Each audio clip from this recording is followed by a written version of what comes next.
கன்னி ராசிக்கு 9ஆம் இடமான ரிஷப ராசியில குரு பகவான் பயணிக்கக்கூடிய ஒரு சூழ்நிலை. கடந்த மே மாதம் 1ஆம் தேதி குரு பகவான் ரிஷப ராசிக்குள்ள வந்தாரு. அது உங்களுடைய ராசிக்கு பாக்கியஸ்தானம். பாக்கியஸ்தானத்துல குரு இருக்கிறது நல்லது, நன்மை அப்படிங்கிற ஒரு அமைப்புகள் இருந்தாலும் குரு உங்கள் ராசிக்கு பாதகாதிபதி அப்படின்னு சொல்லக்கூடிய கிரகம். அவர் 9ஆம் இடத்துல இருந்துட்டு இருக்கக்கூடிய ஒரு சூழ்நிலை. தற்போது புரட்டாசி மாதம் 23ஆம் தேதி 9/10/2024 அன்னைக்கு அந்த குரு பகவான் வக்ரமாகிறாரு. தை மாதம் 22ஆம் தேதி 4/2/2025 அன்னைக்கு குரு பகவான் வக்ர நிவர்த்தி அடைகிறார். கிட்டத்தட்ட 4 மாத காலங்கள், 120 நாட்கள் குரு வக்ரகதியில் இருக்கக்கூடிய ஒரு சூழல். குரு வக்ரத்துல இருந்து ரிஷபராசிலேயே தான் வக்ரமாகிறார். வக்ர நிவர்த்தி ரிஷபராசிலேயே தான் நடக்குது. வக்ரத்திலிருந்து பெயர்ச்சியெல்லாம் ஆகிறது இல்லை. வக்ர பெயர்ச்சி இந்த வருஷம் கிடையாது. குரு வக்ரம் மட்டும்தான் ஆகிறார். ஸோ வக்ரமான காலத்திலிருந்தும் வக்ர நிவர்த்தியான காலம் வரைக்கும் ராசிக்கு 9ஆம் இடமான பாகியஸ்தானத்தில் தான் குரு பகவான் இருக்க போறார். 9இல் இருக்கக்கூடிய குரு பகவான் வக்ரம் பெற்றால் என்னென்ன பலன் கன்னி ராசிக்கு அப்படிங்கிறத நம்ம பார்க்க போறோம். குரு பகவான் 4ஆம் அதிபதி உங்க ராசிக்கு. வண்டி வாகனம், வீடு, சொத்து, சோகம், தாயாரை சொல்லக்கூடியது, உடல் ஆரோக்கியத்தை சொல்லக்கூடியது, மன நிம்மதியை சொல்லக்கூடிய 4ஆம் இடத்திற்கு அதிபதியான குரு. கூடவே 7ஆம் அதிபதி வாழ்க்கை துணையை சொல்லக்கூடியது, நண்பர்களை சொல்லக்கூடியது, பிசினஸ் பார்ட்னரை சொல்லக்கூடியது, வெளியூர் வெளிமாநில பயணங்கள், அங்கே போய் சம்பாதிக்கக்கூடிய சம்பாத்தியம், இது எல்லாத்தையும் சொல்லக்கூடியது 7ஆம் இடம். இந்த 7ஆம் இடத்துக்கும் அதிபதி குரு பகவான் தான். இப்போ 2 ஸ்தானத்திற்கு அதிபதி வக்ரமாகிறார். இது நல்லதா சார் அப்படின்னா நல்லது தான். கன்னியை பொறுத்தளவுக்கு அது நல்லது தான். ஏன்னா ஆல்ரெடி ஒரு வக்ர கிரகம் அப்படின்னு சொல்லக்கூடிய கேது ராசிக்குள்ளேயே இருக்கார். 7ஆம் இடத்துல ராகு இருக்கு. ஆல்ரெடி கன்னி ரொம்ப கஷ்டங்களை பார்த்துட்டு தான் இருக்குது. என்னதான் குரு பயிற்சி ஆனாலும் இன்னும் தீர்ந்தபாடு இல்லை நம்மளுடைய கஷ்டம் அப்படிங்கிற ஒரு அமைப்புல தான் கன்னி இருந்துட்டு இருக்கு. ஆனா இப்ப குரு வக்ரமாக போறார். ஒரு வக்ர கிரகமான குரு பகவான் கேதுவை பார்க்கிறார். வக்ரமாக எப்போதுமே வக்ரமா இருக்கக்கூடிய கேதுவை பார்க்கிறார். உங்க ராசியில் இருக்கக்கூடிய கேதுவை பார்க்கிறார். ஸோ இது எல்லா விதமான பிரச்சனைகளுக்கும் தீர்வு தரும். என்னென்ன அப்படிங்கிறத 1 by 1 பார்த்துருவோம். முதல்ல 4ஆம் அதிபதியான குரு 9ஆம் பாவத்தில் இருக்கிறார், வக்ரமாகிறார். அப்படிங்கும்போது நல்லா புரிஞ்சுக்கோங்க, பெற்றோர்கள் கிட்ட உங்களால நல்ல பெயர் வாங்க முடியாது. நியாயமான விஷயத்த சரியான நேரத்தில் சரியாக தான் செய்வீங்க. ஆனால் அது உங்கள் பெற்றோர்களுக்கு எகெயின்ஸ்டாக தெரியும், தவறாக தெரியும். என்ன இவ்வளோ தூரம் நம்ம பார்த்து வளர்த்துன ஒரு பையனோ பொண்ணோ இப்போ நம்மளுக்கே எகெயின்ஸ்டாக நடந்துக்கிறாங்க, நம்மளுடைய சூழ்நிலைகளை அவங்க புரிஞ்சுக்க மாட்டேறாங்க அப்படிங்கிற மாதிரியான சிந்தனைகளை அது கொடுக்கும். ஸோ குரு வக்ரமான காலகட்டங்கள் இப்போவே நீங்கள் அதை உணர்ந்துட்டு தான் இருப்பீங்க இல்லையா? இப்போவே கன்னி அதை உணர்ந்துட்டு தான் இருக்கும். எப்போ குரு 9ஆம் பாவத்துக்கு பயிற்சி ஆச்சோ அப்பவே அந்த சூழ்நிலை வந்தாச்சு. கர்ம சங்கடமான சூழ்நிலைகளை சந்திக்கணும். ஆனா இப்ப அந்த குரு வக்ரமாக போறார். வக்ரமாக போகும்போது நீங்க செய்யக்கூடிய விஷயங்கள் உங்களுக்கு நன்மையான விஷயங்களாகவே இருக்கும். உங்களுடைய வளர்ச்சிக்கு தேவையான அதிமுக்கியமான விஷயங்களாக இருக்கும். அது உங்களுடைய தாய் தந்தையர் பார்வைக்கு தவறான ஒரு எண்ணமாக தோன்றுவதற்கு வாய்ப்புகள் உண்டு அப்படிங்கிறது சொல்லுது. ஆனால் குரு வக்ர நிவர்த்தி ஆனதுக்கப்புறம் நீங்கள் செஞ்சது சரின்னு அவங்க புரிஞ்சுக்குவாங்க. இப்போ இருக்கக்கூடிய சூழ்நிலை அவங்க தவிர அவங்கள எண்ணுவதற்கு வாய்ப்பு உண்டு. அதுக்காக வருந்திட்டு இருக்க வேணாம் அப்படிங்கிறத சொல்லுது. உங்களுடைய திறமையை மிக சரியான நேரத்தில் பயன்படுத்தி நல்ல ஒரு உயரத்திற்கு, நல்ல ஒரு முன்னேற்ற பாதைக்கு செல்வதற்குண்டான ஒரு வாய்ப்புகளை இந்த வக்ர குரு ஏற்படுத்தி தருது. இது ஒரு நல்ல விஷயம்.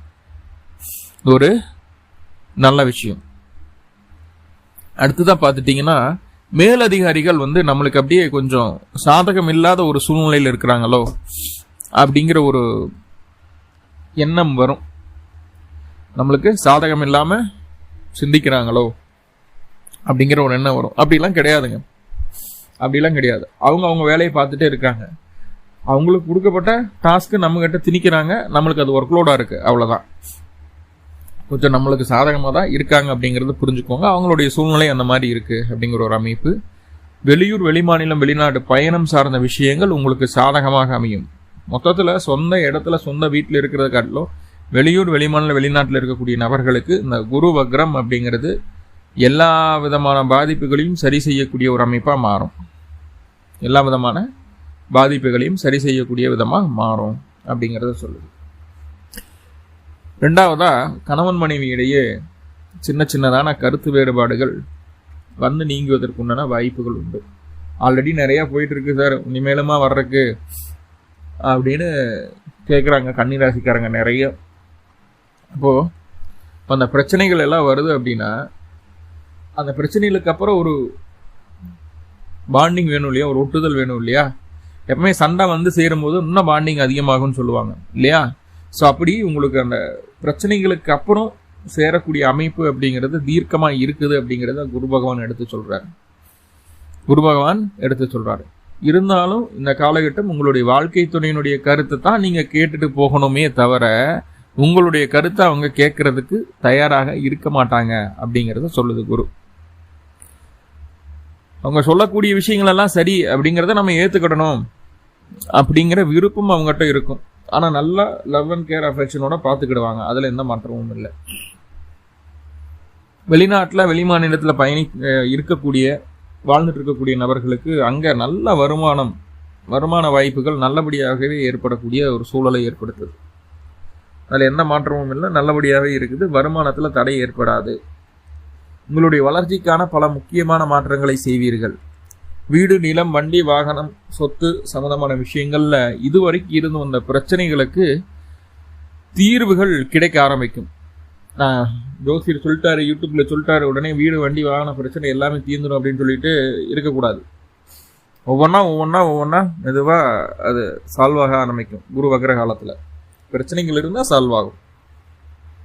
ரைஸா புதுசாக வண்டி வாங்கலாம், ஒரு வீடு வாங்கலாம், அல்லது கட்டின வீட்டை வாங்குறது, இல்லைன்னா வீடு கட்ட ஆரம்பிக்கலாம் அப்படிங்கிற எண்ணமெல்லாம் இந்த காலகட்டம் தோன்றதுக்கு வாய்ப்புகள் உண்டு. தாயாரினுடைய உடல் ஆரோக்கியம் மேம்படக்கூடிய ஒரு அமைப்பு. உங்களுடைய உறவுகள் உங்களுக்கு பக்கபலமாக இருப்பதாக தோன்றும், ஆனால் பக்கபலமாக இல்லை அப்படிங்கிறத உணர்வீங்க. மனதளவில் அவங்க பக்கபலமாக இருக்கிறாங்க அப்படிங்கிற விஷயம் தோணுனாலும் ப்ராக்டிக்கலாக அவங்க அந்த மாதிரி இருக்க மாட்டாங்க. நம்மளுக்கு எகெயின்ஸ்டாக நடக்கலன்னு பரவாயில்ல, நம்மளுக்கு சாதகமாக இல்லை அப்படிங்கிறதே ஒரு வருத்தமான ஒரு விஷயமா இருக்கும் நம்மளுக்கு.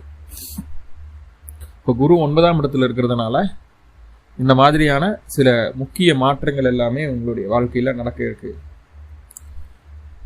ஸோ இதெல்லாம் நம்மளால சமாளிக்க முடியுமா அப்படிங்கிற ஒரு கேள்விகள் இருக்கு இல்லையா. ஸோ அதுக்கு குருவினுடைய பார்வைகள் பதில் சொல்லுது. குரு தன்னுடைய 5ஆம் பார்வையை உங்கள் ராசியை பார்க்குறாருங்க.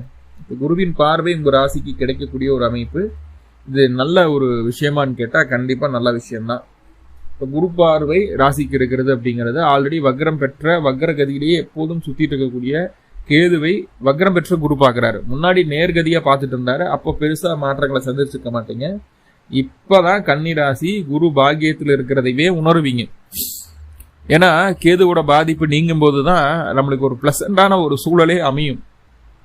ஓகே, நம்ம நல்ல வழியில் போயிட்டு இருக்கோம், நல்ல விஷயங்களை சிந்திக்கிறோம் அப்படிங்கிற ஒரு எண்ணமெல்லாம் வரும். புது விதமான சிந்தனைகள் மனதிற்குள் எழக்கூடிய ஒரு காலகட்டம். கடன் சம்பந்தமான விஷயங்கள் நல்லா புரிஞ்சுக்கோங்க. தேவைக்காக கடன் வாங்க வேண்டியவர்கள், வீடு கட்ட, நிலம் வாங்க, வாகனம் வாங்க, தொழில் பண்ண, இப்படி ஏதோ ஒரு வளர்ச்சிக்காக கடன் வேணும் அப்படின்னு நினைச்சிட்டு அதுக்குண்டான வேலைகளை செய்துட்டு இருக்கக்கூடிய கன்னிராசி அன்பர்களுக்கு குரு வக்ர காலகட்டங்களில் நம்பிக்கையின் பேரில் கடன் உதவிகள் கிடைப்பதை யாராலும் தடுக்க முடியாது. ஸோ அப்படி ஒரு விஷயம் அங்கே நடக்க போகுது. எதிர்பாராத நேரத்தில் பணம், அதிர்ஷ்டம் கிடைக்க போகுது. ஏன்னா அவர் பாதகாதிபதியாகி 9ஆம் இடத்துல வக்ரம் பெறார். திடீர் அதிர்ஷ்டங்கள் எல்லாம் கிடைக்க போது. 4ஆம் இடம் அப்படின்னு சொல்லக்கூடிய அதிர்ஷ்டஸ்தானத்திற்கு அவர் 6ஆம் இடத்துல, அதாவது பாகியஸ்தானத்தில் இருக்கிறதும் நன்மை தான். ஸோ இந்த மாதிரியான ஒரு அமைப்புகள் உண்டு. பண வரவையும் லாட்ரி யோகத்தையும் எதிர்பார்க்கலாம் அப்படிங்கிற சொல்ல. லாட்ரி யோகம்னா என்ன சார் திடீர்னு சொல்கிறீங்க, 8ஆம் இடமே சம்மந்தப்படலையே அப்படின்னு கேட்டால், பாருங்க குரு வக்ரம் பெற்று இருக்கிறாரு. ஒரு 4ஆம் அதிபதி ஒரு லக்னத்தை பார்க்குறாரு, உங்களுடைய ராசியை பார்க்குறாரு, அங்கே கேது இருக்கிறார். அப்படிங்கும்போது குரு கேது அப்படிங்கிறது திடீர் கடனையும் திடீர் பணவரனையும் அது கேல யோகம் அப்படிங்கிற ஒரு யோகத்தை ஏற்படுத்துது. ஸோ அதனால் திடீர் அதிர்ஷ்டங்கள், பணவரவுகள் ஏற்படக்கூடிய ஒரு சூழ்நிலையை இது சொல்லிடும், மாற்றம் இல்லை. ராசியவே குரு பார்க்கறதுனால மனசுக்குள்ள ஒரு தன்னம்பிக்கை, தைரியம் உருவாகக்கூடிய ஒரு சூழல். யாரையும் நம்ம கெடுக்கல, யாரும் நம்மளையும் கெடுக்கக்கூடாது அப்படின்னு நினைப்போம். யாரோட பிரச்சனைக்கு நம்ம போகணும்னு நினைக்க மாட்டோம்.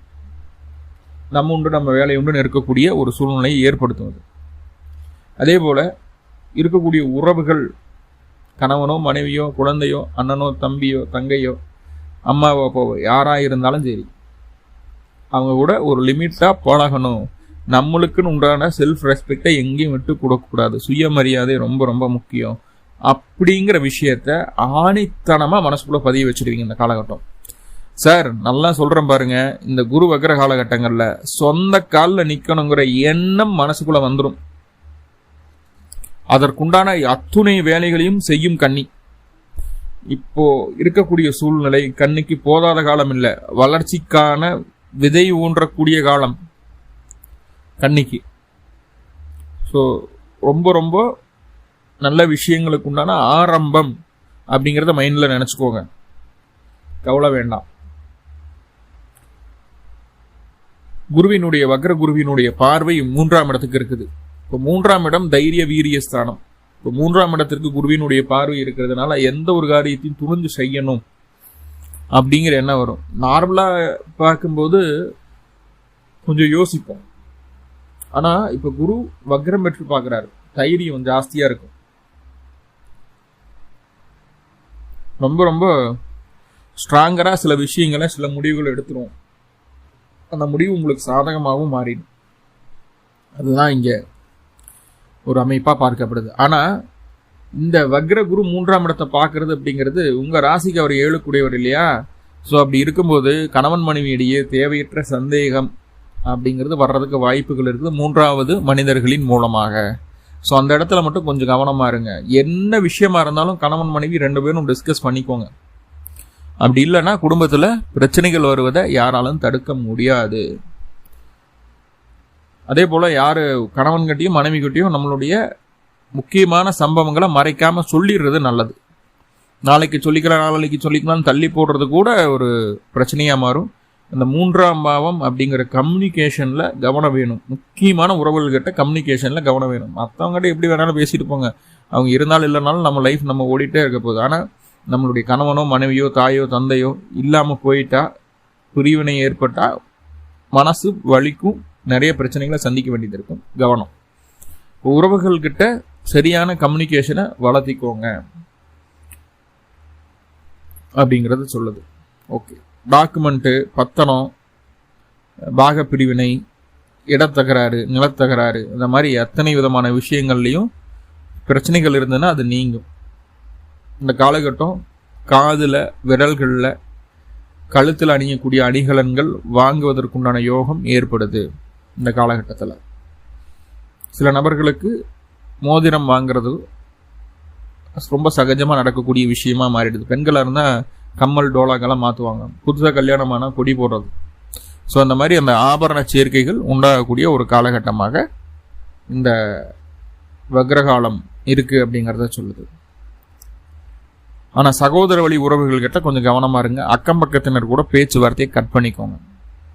நான் ஆல்ரெடி சொன்ன மாதிரி அக்கம் பக்கத்தினர் கூட பேச்சுவார்த்தைகள் இருக்கும்போது அது மிஸ்கம்யூனிகேஷன் ஆகிடுது. சரியான ஒரு உந்துதலோட சரியான நல்ல வார்த்தைகளை பேசி சரியான ஒரு அமைப்புக்குள்ளே இருக்கிறதுக்கு உண்டான ஒரு சூழ்நிலை அது கொடுக்க மாட்டேங்குது. ஸோ மிஸ்கம்யூனிகேஷன் ஆகிறதுக்கு வாய்ப்புகள் உண்டு, கவனம் வேணும். அடுத்ததாக குருவினுடைய பாக்கிய பார்வை ராசிக்கு 5ஆம் இடமான புத்திரஸ்தானத்துக்கு விழுகுது. மருத்துவத்தின் மூலமாக குழந்தை பேரு கிடைப்பதற்குண்டான வாய்ப்புகளை இந்த வக்ர குரு பகவான் ஏற்படுத்தி தருகிறார். அப்போ குழந்தை பேரு அப்படிங்கிறது கிடைக்கும் அப்படிங்கிறத சொல்லுது. வக்ரம் பெற்ற குரு பார்க்குறாரு அப்படிங்கும்போது ரொம்ப நாளாக ட்ரை பண்ணிகிட்டே இருக்கோம், தள்ளி தள்ளி போயிட்டு இருக்குது. சரி, 2 மாதம் 3 மாதம் தங்குது, அபாசனம் ஆகிடுது. இந்த மாதிரி என்ன அமைப்புகள் இருந்தாலும் சரி அது சரி செய்யப்படும். குழந்தை பேரு கட்டாயம் உண்டாக்கி தரக்கூடிய ஒரு அமைப்பு. மருத்துவத்தின் மூலமாக ஹாஸ்பிட்டலில் போய் ட்ரீட்மெண்ட் பார்க்காம சான்சஸ் குறைவு. ட்ரீட்மெண்ட் மினிமம் ட்ரீட்மெண்ட் ஏதாவது எடுத்துக்கோங்க. ஹாஸ்பிட்டலுக்கு குழந்தைக்காக செலவு செய்யணும் அப்படிங்கிறத சொல்லுது. இல்லை குழந்தை எங்கிட்ட இருக்குது சார், 4-5 வயசாச்சு, 10 வயசாச்சு, 15 வயசாச்சு, 20 வயசாச்சு, எப்படி இருந்தாலும் சரி உங்கள் குழந்தைகளுக்கு சற்று மருத்துவ செலவுகள் வருவதை சொல்லிடுது. ஸோ அந்த இடத்துல கொஞ்சம் கவனமாக இருங்க. அப்போ உறவுகள்கிட்ட கவனமாக இருக்க வேண்டிய சூழல் அப்படிங்கும்போது இளைய சகோதரம், உங்களுடைய குழந்தைகள், மேலும் உங்களுடைய தந்தை, தாயார், இந்த 4 உறவுகள்கிட்டையும் கவனமாக இருங்க. என்னென்னா அவங்க உங்களுடைய கருத்துக்களை ஏற்றுக்க மாட்டாங்க, உங்களுக்கு சரியான ரெஸ்பான்ஸ் கொடுக்க மாட்டாங்க, அவ்வளோதான். பெருசாக வேறு ஒன்றும் கிடையாது. அதுக்காக பாச நேசமெல்லாம் இல்லாமல் போகிறது கிடையாது. எகெயின்ஸ்டாக பேசிகிட்டே இருப்போம். என்னன்னா இந்த காலகட்டம் நம்மளுக்கும் நம்மளுடைய சகோதரத்துக்கும் தேவையில்லாத கருத்து வேறுபாடு வந்துட்டே இருக்குங்கிற